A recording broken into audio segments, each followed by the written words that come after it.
everybody. It's been a while since I've gotten up here with not really a story planned. But tonight, we have one of those nights. The intention is to, once again, be wise beyond my years, though, so we'll see how this goes. So, I actually forgot there was a full circle storytelling tonight. I didn't know what I was going to do tonight, and then my mom was like, hey, I can't go because I have rehearsal. Speaking of which, shameless plug, the Hudson Players, starting this weekend, is doing The Producers. Go see it. That's where she is. I drove myself tonight. Because I have my driver's license and a car now. I can do things. To keep this ball rolling of things I accomplished, yesterday I asked my girlfriend to prom with a cute poster, and it was awesome. And she said yes. All right. But now we get real. So I didn't know what tonight's theme was until she said, hey, there's a full circle tonight. I said, okay, what's... and then I went to improv rehearsal, and that's when I asked what the theme was. And I found out it was about having a job. I'm 17 and a half. I don't have a job, nor have I ever had a job. Just throwing that out there. That's fine. Thank you. I will have a job probably starting in the fall when I start college, because I will have a job in college, because college is expensive, y'all. Yeah. No, let me say it again. College is expensive, y'all. In this country. Right. Yeah. So, you know what? You know what else is expensive? Maybe not in money, but in everything else it takes. High school. High school is expensive on time, on energy, and it doesn't really teach you much. This is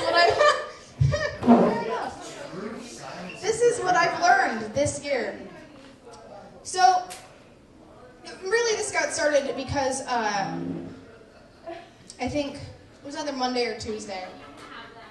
My first period teacher mentioned something about next year they want to start school, at least in my school, they want to start earlier in the morning. And my whole class groaned, as you do.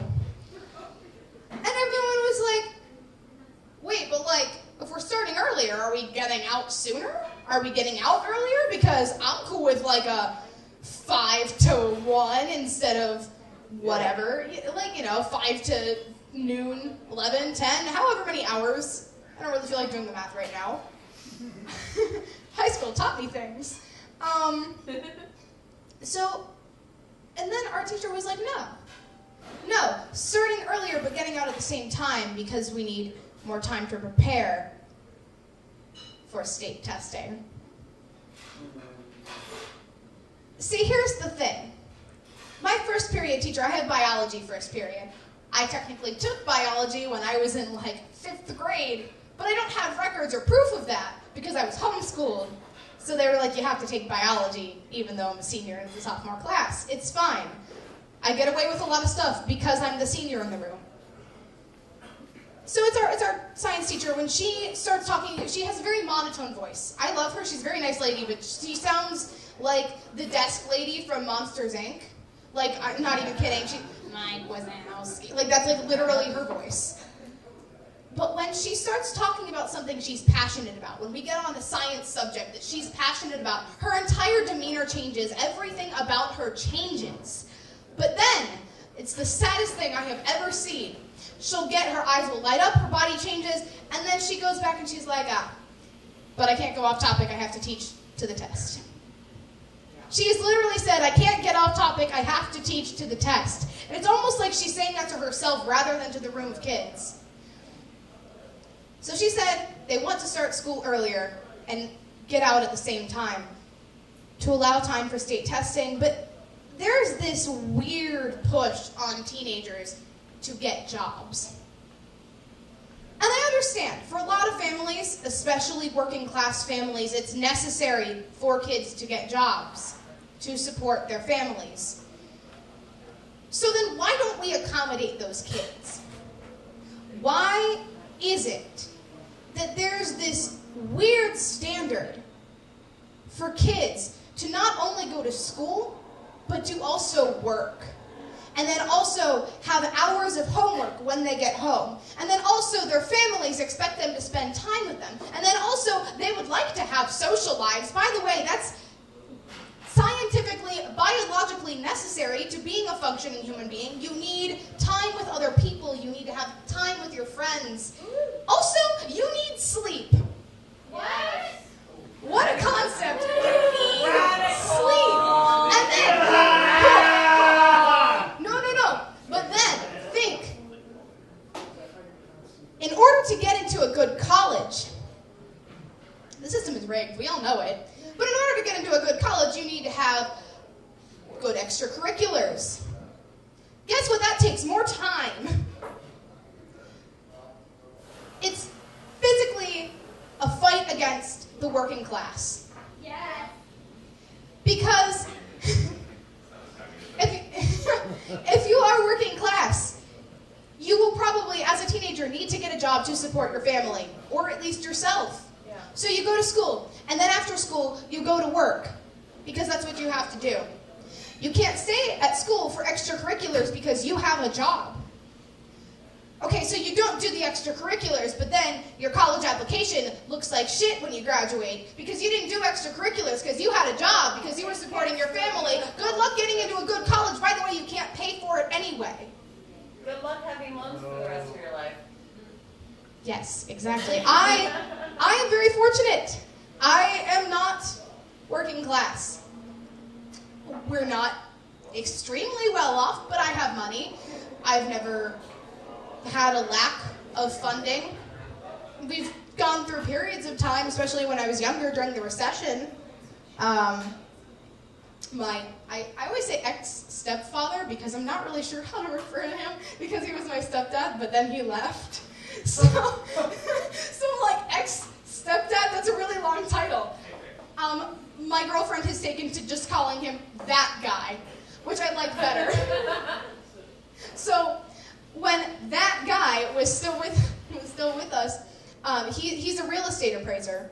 So during the recession, we had a rough patch with money, especially during the winter when the home market was not particularly on the rise. But I have not wanted for money.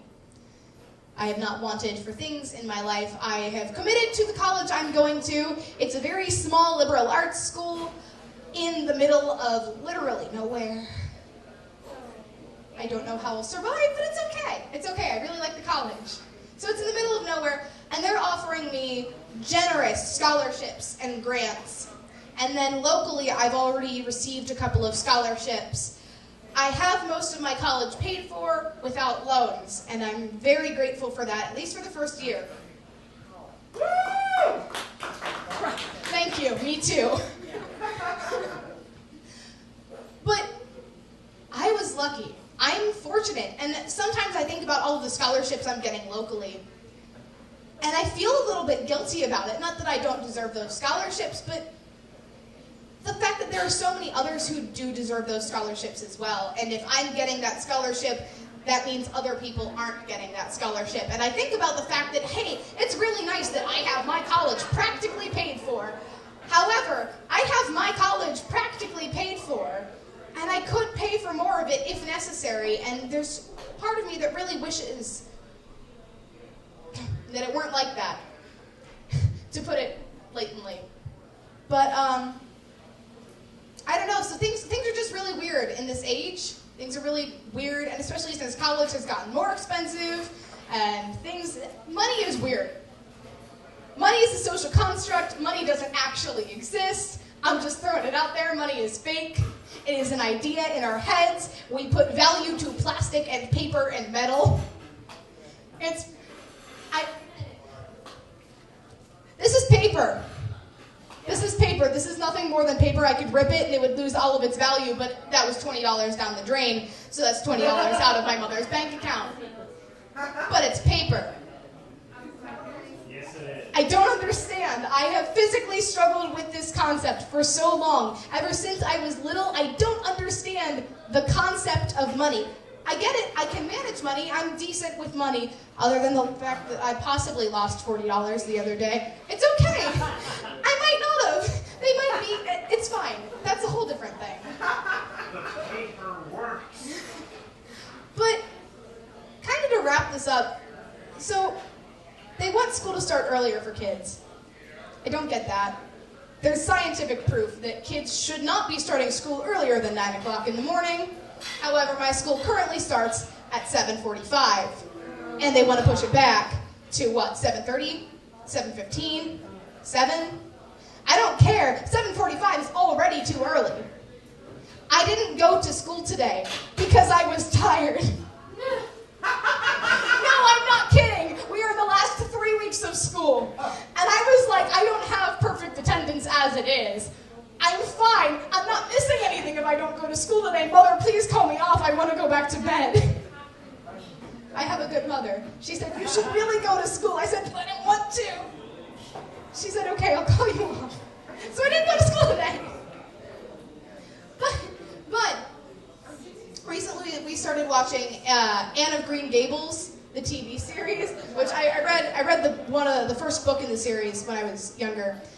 But we started watching the 80s miniseries, Anne of Green Gables, which I've already cried like 6,000 times. I love it so much. We just finished Anne of Green Gables, the sequel, which that's the retitle. It was originally Anne of Avonlea, so it's the second one in the 3-part series. It ended. I cried. It's good. And we started watching this, and really, I was looking at it like, wow, Canada, you're really progressive. Which we all know that. We all know that. But these books were written in the early 1900s, and it's set in the late 1800s. And Anne starts out as an orphan girl. She's this little orphan girl who goes to this family on a farm. They're farmers, and they make enough to be well off. They make enough money to be well off in their family, and they're farmers. They don't do anything else. And she grows up with this family, ultimately. And she goes to school. She's a girl in the late 1800s going to school, and she goes all through high school. She goes off to college. She started out as an orphan girl. She actually physically worked her way up in the world. She goes to college because as farmers, her family can afford it. And she gets an education, and she becomes a teacher, and she's respected. She gets a teaching position. She's a professor at a girls' college when she is 18 years old. This is a work of fiction, but it's not a far stretch if people read it. If people read it in the early 1900s, it was written in the early 1900s. It wasn't supposed to be sci-fi. It was just a fiction book. It wasn't supposed to be particularly unrealistic. Yeah, a little fanciful maybe, but not particularly unrealistic. So I have to wonder why it is that this girl could work her way up and go to college as a young girl and be respected and have a teaching position at 18 years old. And growing up, she was treated with the same respect. Like they treated her like a young adult. But also she was allowed to still be a kid as she was growing up. And there's this really weird divide. People don't see the duality of specifically being my age. Yes, we are still kids, but we are not still just kids. And don't push for us to get jobs when it's not necessary. And also, let us get jobs and make it accessible for everyone else to go to college. It's not that hard. We actually spend in a 50-minute class period approximately 15 to 20 minutes really learning. The rest of the time, I don't even know what we're doing. We just sit there. And also, money isn't real, it's just paper. And that's my rant for the night.